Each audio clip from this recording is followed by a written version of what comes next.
Hello, my name is Ethan, and today we're going to be talking about netting. Now, nets are some of the oldest technology out there. They're actually all the way from the Stone Age. And here, we have a handmade net that I tied myself. Pretty small, but can still be used if you want to.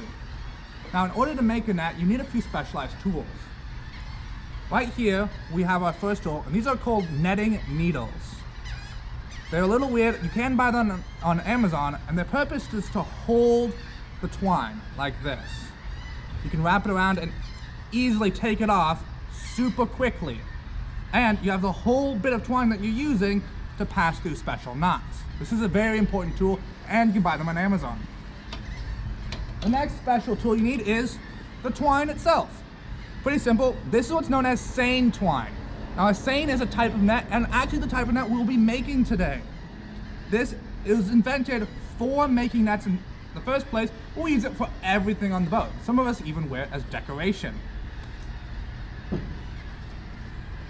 The last thing you need, which I'm actually going to be using a second needle for, is a spacer. The purpose of the spacer is to make it so every single loop and knot in the net is the same spacing. So this is the right shape. You can use a piece of metal, a piece of cardboard, a lot of different stuff to do it. The only other thing you can use that's a lot and very helpful is a nail, a hook, or some place to attach the net to when you're ready. Let's begin. To start off, you wrap your twine around the spacer twice and tie a knot. The knot I'm going to be using is one of my favorites. It is a square knot. Also the knot used to tie your shoes, but that's for a different video. You slide it off your spacer and you have a lovely loop here. You take the loop, put it firmly on your hook or nail. Now the key is you want this knot in the middle of it, like so. So you have a little bit of loop on the other side of the knot, and this is very important. If you want it to be perfectly in the middle, you can actually put your spacer down and use that as a guide. So I got pretty close on that first try. Now for the weird part. You can take your spacer, take your needle, and wrap the needle going on top, then around the back. You take your needle, make sure this all stays on the hook. You want to pass the needle through that first loop you made. And when you pull it tight, you'll have it wrapped around your spacer like so. Now, fun thing is, this is just about 2 loops around the spacer, so it will be the exact same size as this first loop. And now, all you have left is to secure it. So you want to place your thumb straight on the tail so it doesn't move. You take your spacer again, or you take your needle again, and you want to wrap around the first loop here. So you're going to take 2 lines in front of your needle and 1 line behind. Push it all the way through. Now you have a little loop here and your needle. And you just tuck the needle through the loop. And what that'll do is get that out of the way, tie a simple knot. Pull that tight and take your spacer out. And ta-da! You have 2 parts of your net. Now, you turn this a little bit and do everything again. And this is actually the entire process of making a net. It gets a little repetitive, but that's it. You wrap it around, stick your needle through the loop, pinch, and tie a knot. Again, remembering 2 in front, 1 behind.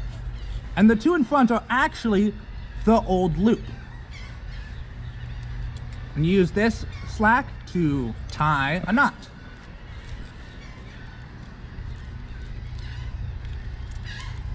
I'm gonna quicken this up a little bit.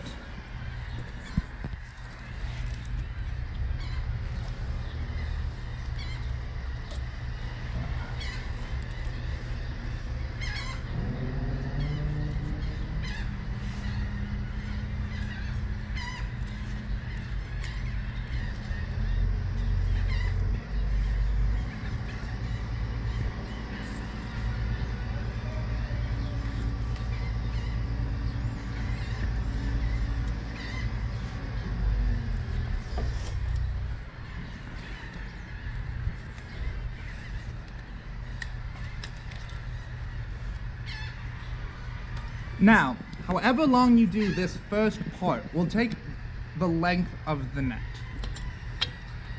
So one of the dimensions of the net is all depending on how you start.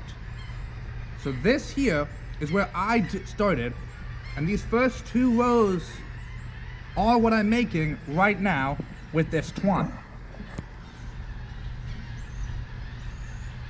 It's a little twisted around because I was twisting this a lot, but you can see I'm already starting to get a bit of a net. Let's say this is all the net I want. I just want to make a really long, really thin net. In order to do that, you just take half of these loops and put them on your hook as well. So the top layer of each loop is on the hook and the second layer is coming down. Now you want to keep these they should all line up. So there should be a row of knots here and a row of knots here. Mine isn't perfect, not all of mine are the exact same length, but it's pretty close. A cool trick you can do here is grab a second piece of twine and tie all of these 3 together. This will help you in the future to keep it from moving around a lot so that these don't shift up and down as you're tying more knots. You can just do any simple knot you want. I am just doing some silly stuff here. Now, you have 3 little loops here. I'm actually gonna flip this all the way over so I can work right to left, or work left to right, just like reading. Now, I have my needle, I have my spacer, and just like before, over the top, behind the back, and you're going through the first loop. Pull it tight so it's like so, pinch it, and tie your knot again.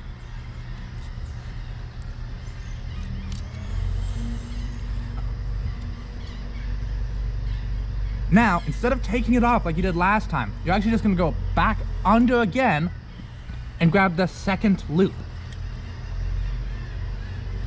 And you're pulling it tight again. If you did it right and these are lined up correctly, this should all be tight with the same amount of tension. Mine's, again, isn't perfect, but it's pretty close. And it will get better the more you do it. And you just tie again that same knot.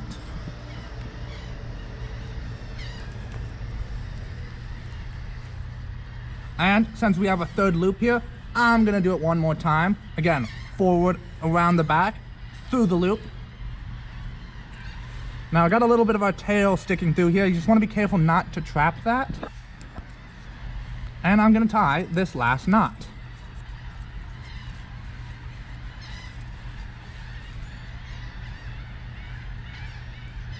I pull them out, and now you look, my net's a little longer. Now what I like to do is flip it around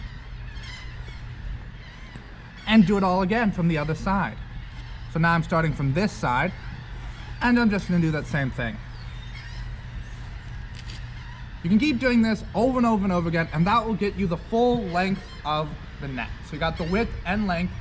Now, to make a seine net, what you would do is add little floats on the top of the net, and then little weights on the bottom. Usually there's foam or rubber, or originally it was wood weights that were used to keep the top of the net floating up. And the bottom was rocks or whatever material you can think of. This together stretches out the net and allows you to surround and catch the fish. Often you need to add drawstrings on it to fully trap the fish, or you can use this to make a hammock or anything else. All up to you. It's so versatile, it's so customizable. The wider your spacer, the bigger the net and the bigger the holes. The thinner the spacer, the smaller the holes. The problem is if you use a really thin spacer, you have to have a really thin needle.